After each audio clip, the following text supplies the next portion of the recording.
What would you do if your own sister, the bride, looked you dead in the eye on her wedding day and said, "You're adopted. You don't belong here," right in front of the entire family, the guests, the cameras, everyone? Picture this. The vineyard is glowing golden in the late afternoon sun, laughter echoing, champagne flowing. I'm Mia, standing there in my emerald green dress, smiling because I genuinely thought this was our moment to finally feel like real sisters. Then Lauren points straight at me during the big family photo call and snaps those words like a whip. The music fades. Phones freeze midair. My parents' faces go blank. Ethan's jaw drops. The whole room turns ice-cold silent. I felt every childhood doubt rush back in one brutal wave. The hand-me-down clothes, the "she's not really ours" whispers I'd overheard as a kid. 7 words and years of pretending everything was fine shattered. This isn't just a mean comment. It's the moment hidden resentment finally exploded, and what happened next? One person refused to let it stand. I started walking away, tears burning, head down. That's when the photographer stepped forward. It started like every little girl's dream wedding should. My big sister Lauren's perfect day at this breathtaking vineyard. Golden light everywhere, flowers dripping from every arch. I was genuinely happy for her. Really. I stepped out of the car in my emerald green dress feeling like maybe, just maybe, this was the day we finally became the close sisters I always wanted us to be. But here's the thing nobody talks about. Adoption doesn't erase the invisible lines some families draw. I came home at 4 years old. Tiny, scared, clutching a stuffed rabbit. Mom and Dad said I was theirs forever. Lauren, who was 8, smiled in the photos, but over the years, that smile got tighter. Growing up, it was subtle at first. I'd get the hand-me-downs while she got new everything. Parents cheered louder for her dance recitals. When I made honor roll, it was a quiet, good job. I told myself it was normal sibling stuff. I was the puzzle piece they insisted fit perfectly, until someone decided the picture looked better without me. Lauren even said it once, years ago, half joking at a family dinner. Adoption means you're not really blood. Just remember that. Everyone laughed. I didn't. Have you ever carried a comment like that for a decade? It sits there, quiet, waiting. The wedding day arrived. Everything sparkled. The photographer called for the full family photo. Bride, groom, parents, siblings, the whole perfect group. I stepped forward smiling. Then Lauren's face changed. Completely. 1 sentence. 7 words. And the entire vineyard reception froze like someone hit pause on reality. Lauren turned to the photographer, smiles still plastered on for the cameras, then pointed straight at me. "Wait. Stop. She's adopted. You don't belong here." Her voice was sharp, casual, like she was correcting a seating chart. Not yelling, just stating a fact. The laughter died instantly. Glasses clinked awkwardly. Ethan's eyes went wide. He looked between us like he couldn't compute. My parents? They just stood there. Silent. No defense. "No, Lauren. That's enough." Nothing. The guests shifted, phones half raised, not sure whether to record the drama or pretend it wasn't happening. I felt the heat rush to my face. My stomach dropped. In that split second, I wasn't 28 anymore.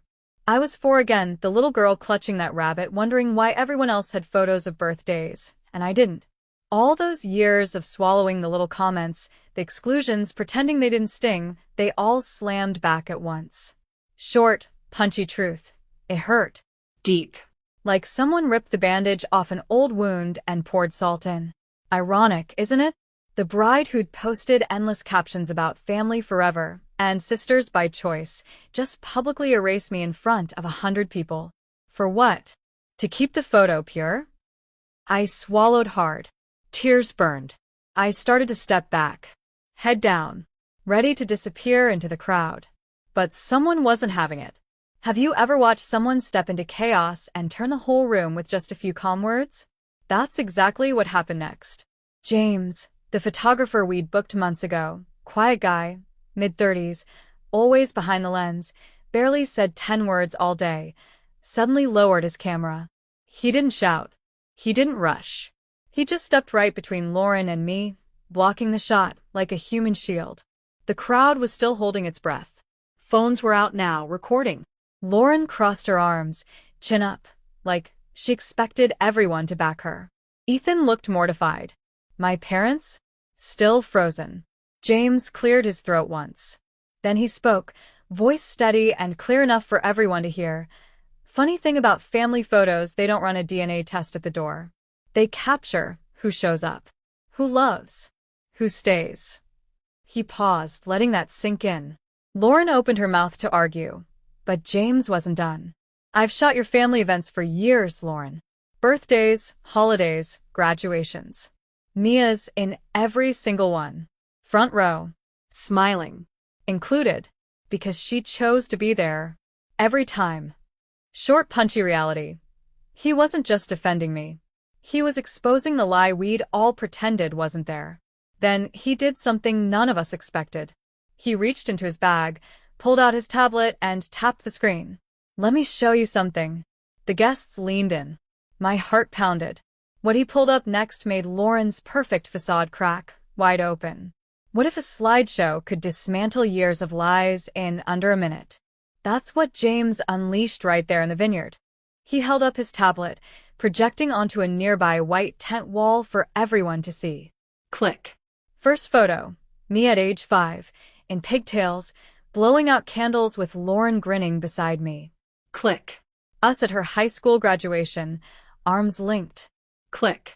Christmas mornings, beach vacations, every milestone where I was there, not on the edge, but smack in the center. This is your family, James said, voice cutting through the murmurs. Blood doesn't build it. Moments do. And Mia's in all of them, because she belongs. Lauren's face crumbled. She stared at the screen, tears streaking her perfect makeup. Contradiction hit hard. The woman who'd just excluded me was now face to face with proof she'd included me all along. Ethan pulled her close, whispering. My parents finally moved, Dad nodding, Mom mouthing sorry my way. The guests erupted. Applause. Cheers. Someone yelled, that's right. Phones captured it all, and yeah, it went viral later. The epic clapback clip racking up millions. I stepped back in. Front and center. We took the photo. Lauren even hugged me after, whispering apologies through sobs. Have you ever seen resentment flip to regret that fast? In the end, the photos that mattered most weren't the posed ones, they were the real ones. Ever wondered how one viral moment can rewrite a family's entire story? That's what unfolded after James's slideshow. The real photos, the unfiltered ones, became the heart of it all. That cruel sentence from Lauren almost shattered me for good. 7 words that dug up every insecurity I'd buried. But one brave voice, from the guy we barely knew, flipped the script. James reminded everyone, family isn't a blood test. It's the hugs, the holidays, the hard times you stick through. Love builds it. Not DNA. Contradiction exposed. Lauren's perfect wedding turned into a raw, honest mess, and it was better for it. We talked that night. Real talk. Apologies flowed. Parents admitted the favoritism. Ethan stepped up as the peacemaker. And me? I claim my spot. No more stepping back. If you've ever felt like the outsider staring at a closed door, ask yourself, who's holding the key? You are. Don't wait for permission to belong. This story proves kindness wins, even from unexpected heroes. If it hit home, smash like, drop a heart emoji if you've been the adopted one in any sense, and subscribe for more tales of epic comebacks. Comments, who's your James? Spill it. See you next time.